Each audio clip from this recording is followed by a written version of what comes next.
Alejandro Magno. El joven rey macedonio que, en menos de 13 años, conquistó un imperio que se extendía desde Grecia hasta la India. Un estratega brillante, un líder carismático y, para muchos, casi un dios. Nació para gobernar, pero su ambición fue más allá de las fronteras conocidas. Educado por Aristóteles, criado entre guerras y traiciones, Alejandro no heredó un trono. Tomó el mundo por la fuerza. Murió a los 32 años, sin haber sido derrotado jamás en el campo de batalla.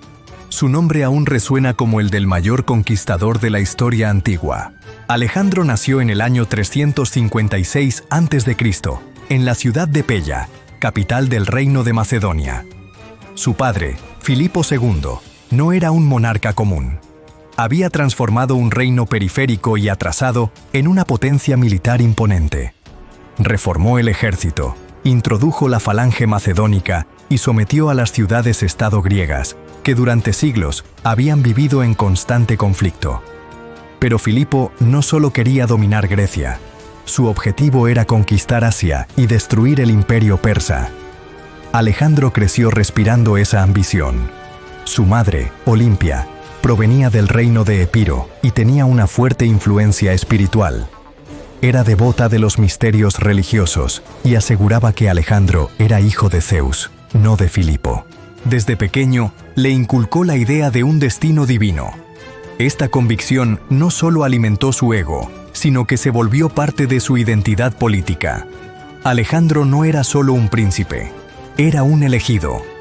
A los 13 años, su educación fue encomendada al mayor filósofo del momento, Aristóteles.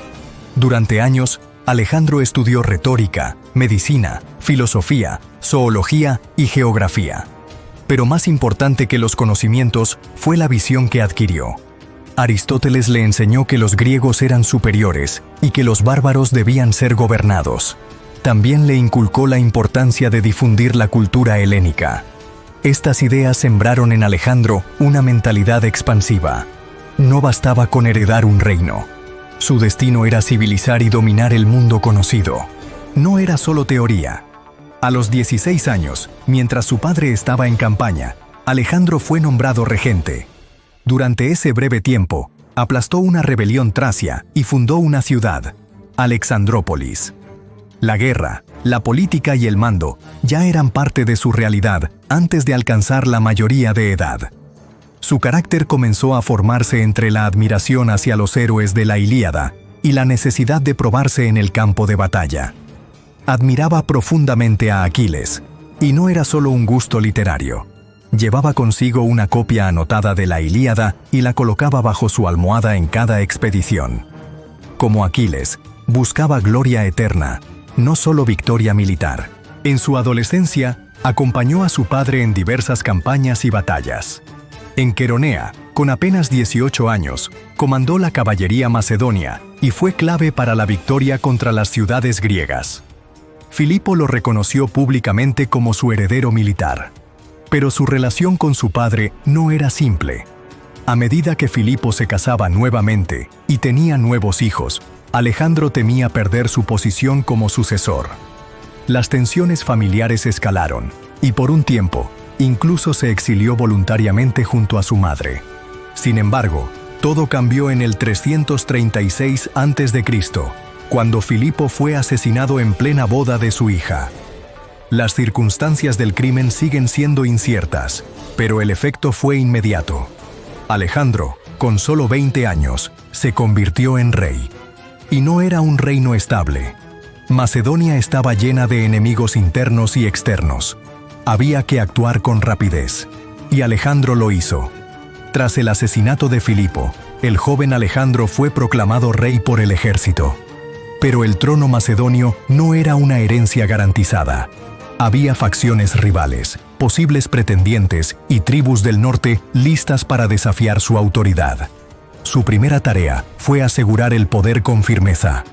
Ordenó la ejecución de los posibles herederos vinculados a otras ramas de la familia real, incluidos un hermanastro y miembros del séquito de su padre.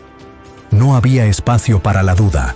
Alejandro consolidó el trono con decisión implacable. También sofocó rápidamente rebeliones en Tracia e Iliria, reafirmando el control sobre las regiones del norte.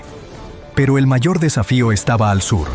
Las ciudades-estado griegas, sometidas por Filipo a través de la Liga de Corinto, vieron en su muerte una oportunidad para recuperar su autonomía. Tebas fue la primera en rebelarse. Alejandro descendió con su ejército y, sin dar margen a la negociación, arrasó la ciudad. Solo se salvaron los templos y la casa del poeta Píndaro. Fue una lección brutal para el resto de Grecia. Atenas, Esparta y Corinto optaron por someterse. Así, en menos de un año, Alejandro restableció la hegemonía macedonia en toda la región. Con Grecia controlada, Alejandro se volvió hacia el este. Allí estaba el Imperio Persa, una civilización colosal que desde hacía más de 2 siglos se extendía desde Egipto hasta las fronteras de la India. Bajo la dinastía aqueménida, el Imperio Persa había sido una amenaza constante para los griegos. Durante las guerras médicas, había invadido Grecia y quemado Atenas. Aunque las invasiones fueron finalmente rechazadas, la herida seguía abierta. Filipo II había comenzado a planear una gran campaña para vengar a Grecia y conquistar Asia. Había reunido a las ciudades-estado griegas bajo la Liga de Corinto y había sido nombrado hegemón, líder supremo de los griegos en guerra contra Persia. Pero su muerte interrumpió el proyecto. Alejandro lo retomó como una causa nacional y personal. Presentó la guerra no solo como una conquista territorial, sino como una cruzada cultural. Su mensaje era claro: vengar las agresiones persas, liberar a las ciudades griegas de Asia Menor del dominio oriental y unir al mundo bajo la cultura helénica. Esta justificación no solo le dio legitimidad ante los griegos, sino que también le permitió movilizar tropas, recursos y apoyo político. Pero para Alejandro, no era solo una continuación de los planes de su padre. Era una oportunidad para construirse a sí mismo como un nuevo Aquiles, como un héroe destinado a extender la civilización griega más allá de los límites conocidos. La campaña contra Persia era su prueba de grandeza. No buscaba simplemente gobernar Asia, buscaba transformarla. En el año 334 a.C., con 20 años cumplidos y Grecia bajo control, Alejandro cruzó el Helesponto, el estrecho que separa Europa de Asia. Arrojó su lanza sobre tierra asiática como símbolo de conquista, declarando que tomaba esa tierra con la espada. Luego, realizó una ofrenda en Troya, en la supuesta tumba de Aquiles. La guerra había comenzado, pero para Alejandro no era solo una guerra. Era una epopeya personal, histórica y simbólica. Estaba cruzando hacia el corazón de un imperio y hacia su propio destino. La entrada de Alejandro en Asia no fue solo una invasión militar. Desde el primer paso, su campaña fue construida como un relato heroico. Se movía como un general, pero también como un personaje mítico. Antes de la primera batalla, realizó sacrificios religiosos, purificó el ejército y rindió homenaje a las deidades locales. Cada gesto reforzaba la idea de que estaba destinado a dominar. El primer gran enfrentamiento tuvo lugar en la primavera del 334 a.C., a orillas del río Gránico, en Asia Menor. Allí, un ejército persa comandado por sátrapas locales intentó bloquear su avance. Eran contingentes regionales, no el núcleo del ejército imperial, pero su número y posición sobre el río hacían el cruce peligroso. Parmenión, uno de sus generales más veteranos, le recomendó no atacar de inmediato. Alejandro lo ignoró. Lideró personalmente una carga de caballería cruzando el río en diagonal, bajo lluvia de flechas y lanzas. Su casco fue golpeado, y su vida estuvo en riesgo. Fue salvado por Clito el Negro, un oficial que le cortó la mano a un persa que estaba por atravesarlo. La victoria fue total, y las bajas persas severas. Alejandro mandó a enterrar con honores a los griegos caídos en combate, y envió parte de su botín como ofrenda al templo de Atenea en Atenas. Desde el inicio, cuidó el relato. No era un conquistador codicioso, era un vengador y liberador. Tras el Gránico, las ciudades griegas de Asia Menor comenzaron a rendirse o rebelarse contra sus gobernadores persas. Alejandro no impuso un sistema único. En algunas ciudades restableció democracias locales, en otras mantuvo gobiernos aliados, y en todas dejó guarniciones. Era metódico, avanzaba con firmeza militar, pero también construía control político y lealtad local. Mientras avanzaba hacia el sur, sus tropas saquearon Sardes, Halicarnaso y Mileto, ciudades clave del litoral jónico. En cada una consolidó su control con rapidez, eliminando focos de resistencia sin prolongar asedios innecesarios. Cada victoria reforzaba su imagen de invencibilidad. Pero Alejandro no solo conquistaba por la fuerza. En Éfeso, restauró el culto de Artemisa y financió templos. En ciudades con raíces griegas, celebraba su liberación del dominio persa. Así ganaba el apoyo de la población y debilitaba la estructura administrativa aqueménida desde dentro. Era una guerra, sí, pero también una estrategia de legitimación cultural. Mientras tanto, en el corazón del imperio persa, Darío III comenzaba a reaccionar. Había sido elevado al trono en circunstancias tensas, tras una revuelta palaciega que derrocó a su predecesor. Su autoridad aún era frágil, y Alejandro lo sabía. Antes de enfrentarlo directamente, Alejandro debía consolidar su posición y ganarse la reputación de líder invicto. Las batallas no solo se libraban en los campos, también en los símbolos. Alejandro acuñó monedas, erigió estatuas y promovió su figura como representante de la civilización griega. Su imagen empezó a circular incluso en zonas que aún no había conquistado. Para muchos en Asia, no era simplemente un enemigo, era una nueva fuerza de poder que llegaba con orden, disciplina y visión. Al finalizar el año 334 a.C., Alejandro había sometido buena parte de Asia Menor sin encontrar aún al Rey de Reyes. Pero ese encuentro no tardaría en llegar. Darío, decidido a frenar la amenaza, movilizó sus tropas hacia Cilicia. El mundo observaba. La historia estaba a punto de cambiar de escala.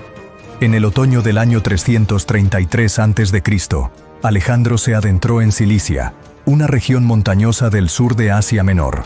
Fue allí donde, por primera vez, se encontró cara a cara con el gran rey del imperio persa, Darío III. Darío no era un débil gobernante. Había ascendido al trono en medio de conspiraciones cortesanas, pero su posición no era simplemente simbólica. Estaba decidido a recuperar el control. Reunió un ejército colosal, que superaba con creces en número al de Alejandro. La lógica persa era clara. La victoria residía en la fuerza abrumadora. El lugar del encuentro fue las llanuras cercanas a la ciudad de Isos. Darío eligió el terreno esperando encontrar a Alejandro en campo abierto. Pero la geografía jugaría a favor del macedonio. El campo de batalla, estrecho y flanqueado por el mar y montañas, impedía que Darío desplegara toda su superioridad numérica. La movilidad y disciplina del ejército macedonio serían, una vez más, su mayor ventaja. Alejandro organizó sus tropas con precisión quirúrgica. A la derecha, él mismo lideró la caballería de élite, buscando el golpe decisivo. En el centro, la falange avanzaba como una muralla viva, sostenida por picas de 6 metros. A la izquierda, Parmenión contenía el ala persa. En el fragor de la batalla, Alejandro observó el punto débil. Darío se encontraba en el centro, rodeado de su guardia real, los inmortales. Sin dudar, lanzó una carga directa hacia él. La visión de Alejandro avanzando a toda velocidad, encabezando a la caballería, rompió el equilibrio. La guardia real resistió, pero cuando Darío vio que su flanco se desmoronaba, entró en pánico. Ordenó la retirada, provocando el colapso de toda su línea. La derrota fue aplastante. Pero más que una victoria militar, Isos fue una victoria simbólica.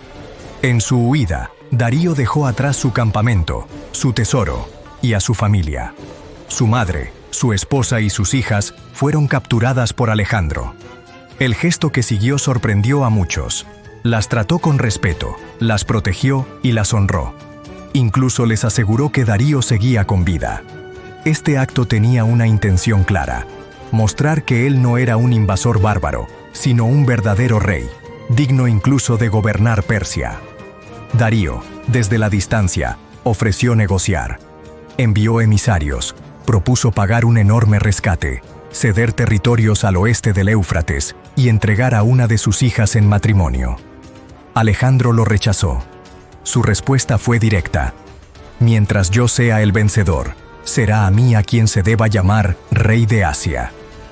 La guerra no era por reparación ni por venganza, era por el dominio total.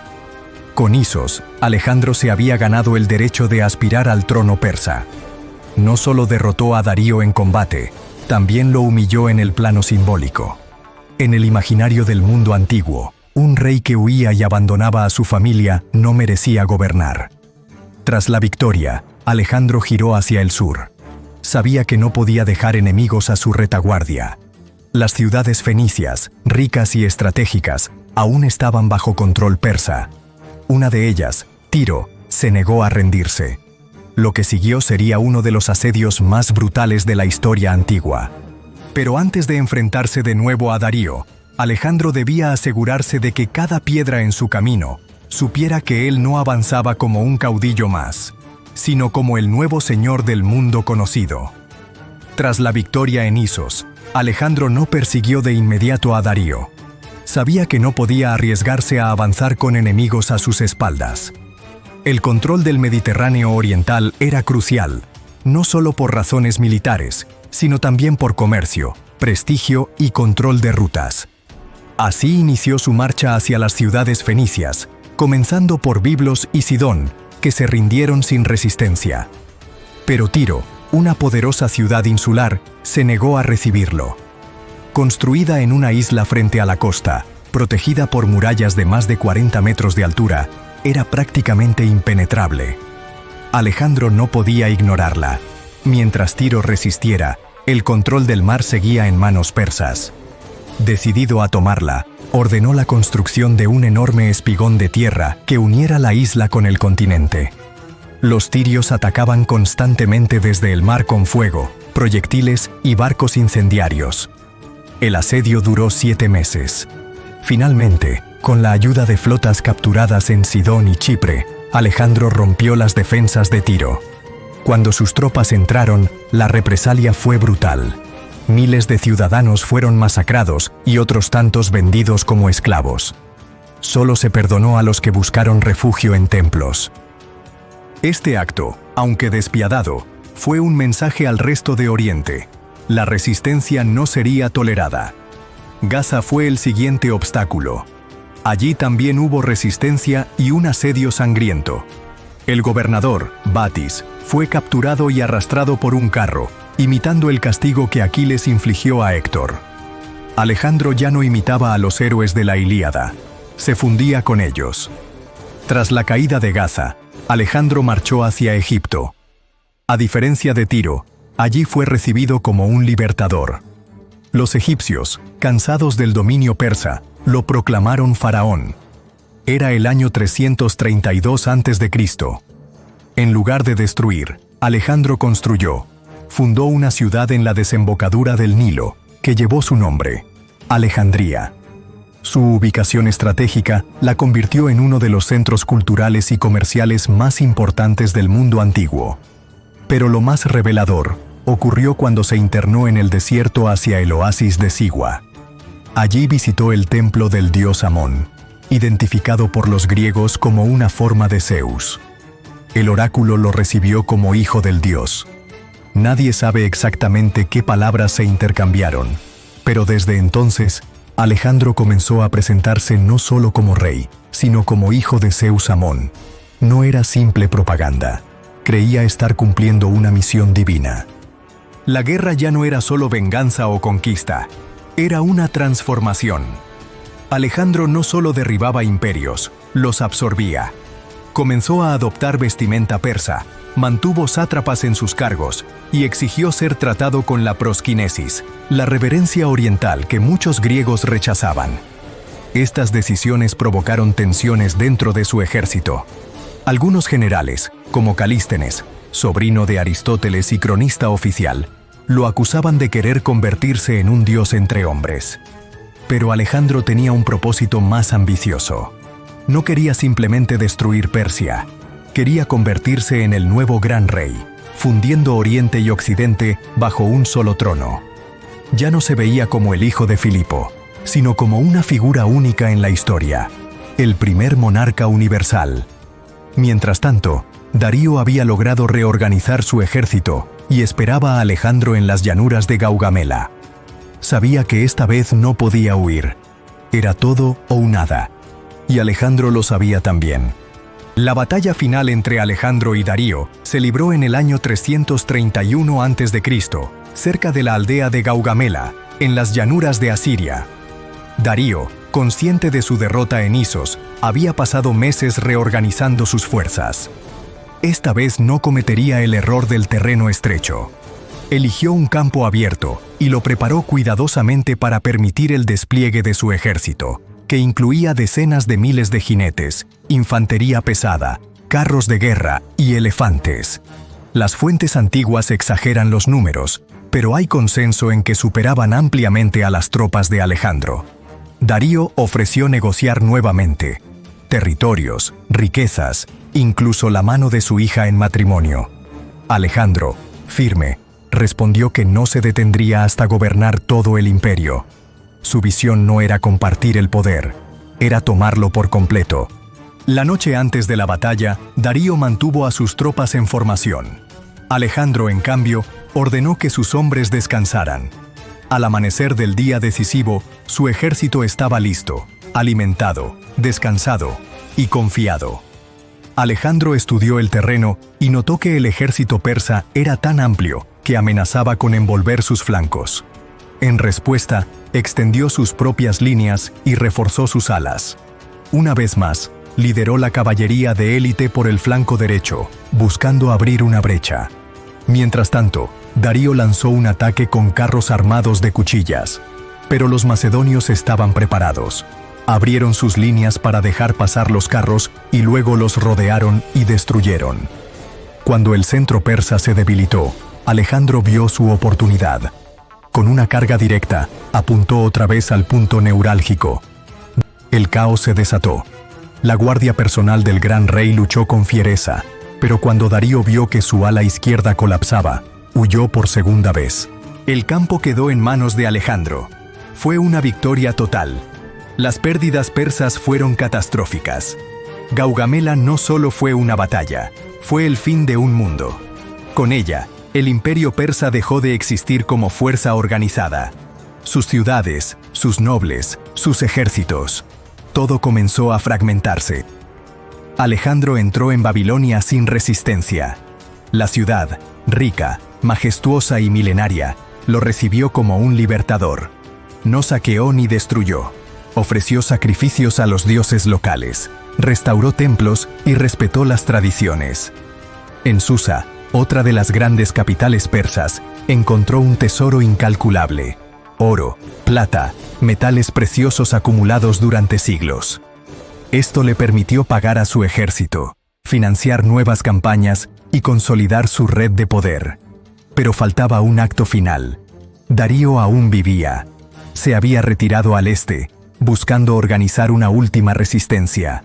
Alejandro lo persiguió durante meses a través de las montañas de Media. Cuando finalmente lo alcanzó, fue demasiado tarde. Un grupo de nobles persas, convencidos de que la causa estaba perdida, lo traicionó y lo asesinó, esperando congraciarse con Alejandro. Pero no obtuvieron recompensa. Alejandro castigó a los traidores y ordenó funerales reales para Darío. Cubrió su cadáver con su manto personal y lo enterró con todos los honores de un gran rey. Con ese gesto simbólico, cerraba el ciclo. Ya no era el enemigo de Persia, sino su sucesor legítimo. En el año 330 a.C., Alejandro entró en Persépolis, la capital ceremonial del imperio aqueménida. Allí, en un gesto envuelto en ambigüedad, prendió fuego al palacio real. Algunos dijeron que fue un accidente, otros que fue un acto deliberado para vengar la destrucción de Atenas por Jerjes. Pero también fue algo más, una ruptura con el pasado. Alejandro no deseaba ser una sombra de Darío. Quería construir algo completamente nuevo. El imperio persa había caído, pero la ambición de Alejandro no había terminado. Con Persia sometida, Alejandro había logrado lo que ningún griego ni macedonio había imaginado posible. Pero no se detuvo. En lugar de estabilizar su dominio, reconstruir territorios o regresar a Macedonia, decidió continuar hacia el este, hacia el mundo desconocido. Para él, el fin del imperio persa no era el final de su conquista, sino el inicio de una nueva etapa. Se dirigió hacia las regiones montañosas de Bactria y Sogdiana, en el actual Afganistán y Asia Central, territorios difíciles, inestables y de fuerte resistencia local. Las campañas allí no fueron rápidas ni gloriosas como en Asia Menor. Enfrentó años de guerrilla, traición y levantamientos. Sin embargo, su estrategia cambió. Alejandro entendió que no podía gobernar solo con fuerza militar. Comenzó a integrar a la élite persa en su administración y a adoptar costumbres orientales. En Bactria, tomó por esposa a Roxana, hija de un noble local. Fue un matrimonio político, destinado a cimentar su legitimidad en la región, pero también fue visto con recelo por sus oficiales macedonios. Muchos no entendían por qué su rey empezaba a vestirse con túnicas persas, exigía la proskinesis, la reverencia oriental ante el soberano, y hablaba cada vez menos como un general macedonio y más como un monarca absoluto. En paralelo, comenzó a fundar una cadena de ciudades llamadas Alejandría, planificadas como centros administrativos y colonias griegas para mantener el control. Algunas prosperaron durante siglos, otras desaparecieron, pero todas respondían a un mismo proyecto: la fusión del mundo griego con el oriental. En el año 327 a.C., cruzó el Hindu Kush, una de las cadenas montañosas más hostiles del mundo. Con frío extremo, terreno escarpado y un ejército exhausto, siguió avanzando. Su objetivo era llegar a la India, una tierra apenas conocida por los griegos, pero que en la mente de Alejandro representaba el fin del mundo. En la región del Indo, se enfrentó a Poros, un rey poderoso que le opuso una resistencia feroz en la batalla del Hidaspes. Poros no solo tenía un ejército bien organizado, sino que introdujo una nueva amenaza: elefantes de guerra. Por primera vez, los soldados macedonios se enfrentaban a bestias de varias toneladas en el campo de batalla. La batalla fue larga y sangrienta. Alejandro empleó su caballería para maniobrar con rapidez y atacar los flancos, evitando el choque directo con los elefantes. Cuando finalmente venció, no ejecutó a Poros. Al contrario, lo respetó y lo nombró gobernador de su territorio. Fue una muestra de diplomacia imperial y una señal más de que Alejandro no solo conquistaba, gobernaba. Pero tras esa victoria, ocurrió lo impensable. Su ejército se negó a seguir. Llevaban 8 años de campaña, miles de kilómetros recorridos, y estaban lejos de casa. En el río Éfasis, ante la perspectiva de más guerras, más desconocido y más peligro, sus hombres se rebelaron. Fue una de las pocas veces que Alejandro cedió. Decidió regresar, pero no por el camino seguro. Eligió cruzar el desierto de Gedrosia, en lo que hoy es el sur de Irán. La travesía fue una pesadilla. Escasez de agua, tormentas de arena, agotamiento. Perdió más hombres por el desierto que en muchas batallas. Algunos creen que fue un castigo silencioso a su ejército por haberlo desafiado. Otros, que subestimó los peligros. Lo cierto es que fue una prueba extrema, que marcó el inicio de un Alejandro cada vez más aislado, más divinizado y ajeno a sus propios generales. Al regresar a Persia, ya no era el joven rey carismático que había cruzado el Helesponto. Era el señor de Asia, pero también un hombre transformado. Y el tiempo comenzaba a agotarse. Al regresar a Babilonia en el año 324 a.C., Alejandro se encontraba en la cima de su poder, y completamente solo. Había destruido un imperio, fundado decenas de ciudades y creado una red de dominio que abarcaba 3 continentes. Pero su círculo cercano ya no era el mismo. Muchos de sus antiguos generales estaban muertos, exiliados o resentidos. La distancia entre el hombre y la leyenda se había vuelto abismal. La pérdida más dolorosa fue la de Hefestión, su amigo de infancia, general de confianza, y según muchos relatos antiguos, su compañero más íntimo. Hefestión enfermó repentinamente en Ecbatana y murió poco después. Alejandro cayó en una profunda depresión. Ordenó luto nacional, quemó templos en su honor y exigió que se le tratara como un héroe divino. Aquel episodio mostró que Alejandro, por más invencible que pareciera, estaba empezando a desmoronarse por dentro. Pero no se detuvo. Comenzó a planear nuevas campañas. Quería conquistar Arabia, explorar África, reorganizar el imperio y crear una aristocracia mixta entre persas y macedonios. En Susa, organizó una ceremonia masiva, la boda de cientos de sus oficiales con mujeres persas. Él mismo se casó con 2 princesas aqueménidas, buscando fundir sangre griega con sangre real persa. Fue un experimento político sin precedentes y profundamente impopular entre sus tropas. Para asegurarse la lealtad de todos los pueblos, adoptó una política de doble rostro. Veneraba a los dioses griegos y a las divinidades orientales. Se mostraba con vestimenta persa, hablaba a través de intérpretes y exigía un protocolo regio que sus veteranos seguían rechazando. Poco a poco, la figura del rey se convirtió en un enigma. ¿Era un macedonio? ¿Un persa? ¿Un dios? En el año 323 a.C., mientras se encontraba en Babilonia, recibió varios presagios. Un eclipse, animales sacrificados que ofrecían señales funestas y una extraña atmósfera en el palacio. Aún así, no detuvo sus planes. Organizaba una gran expedición hacia Arabia cuando cayó enfermo. Durante varios días, su fiebre aumentó. Incapaz de hablar, fue trasladado a su lecho. Sus generales lo rodeaban en silencio. Según las crónicas, cuando uno de sus oficiales le preguntó a quién dejaba como sucesor, Alejandro habría respondido: al más fuerte. Otros aseguran que entregó su anillo a Pérdicas, su comandante de confianza. Murió el 10 o 11 de junio del 323 a.C., con apenas 32 años. No dejó un heredero claro. Su hijo, Alejandro IV, aún no había nacido. Lo único que dejó fue un imperio inmenso y un vacío imposible de llenar. Tras su muerte, comenzó una guerra brutal entre sus generales, los diádocos.